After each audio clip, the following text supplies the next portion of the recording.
సార్వత్రిక ఎన్నికల నేపథ్యంలో మాచర్ల మండలంలోని పలు గ్రామాల్లో పోలింగ్ కేంద్రాలను పల్నాడు జిల్లా జాయింట్ కలెక్టర్ మాచర్ల రిటర్నింగ్ అధికారి శ్యాంప్రసాద్ తనిఖీ చేపట్టారు.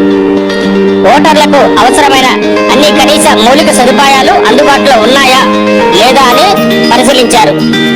పోలింగ్ కేంద్రాల్లో తాగునీరు, విద్యుత్ సరఫరాపై సిబ్బందికి పలు సూచనలు చేశారు. ఆయా గ్రామాల్లో ఎన్నికల ప్రవర్తన నియమావళి పటిష్టంగా అమలు జరిగేలా చర్యలు తీసుకోవాలని, ఓటర్లు అందరూ ఎటువంటి ఇబ్బందులు లేకుండా వారు ఓటు హక్కు వినియోగించుకునేలా చర్యలు తీసుకోవాలన్నారు.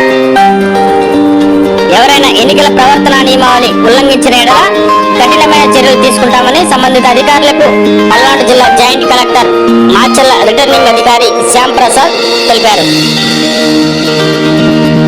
మాచర్ల మండలంలోని ఖమ్మంపాడు, గన్నవరం, జమ్మలమడకలో ఆయన పోలింగ్ కేంద్రాలను పరిశీలించారు.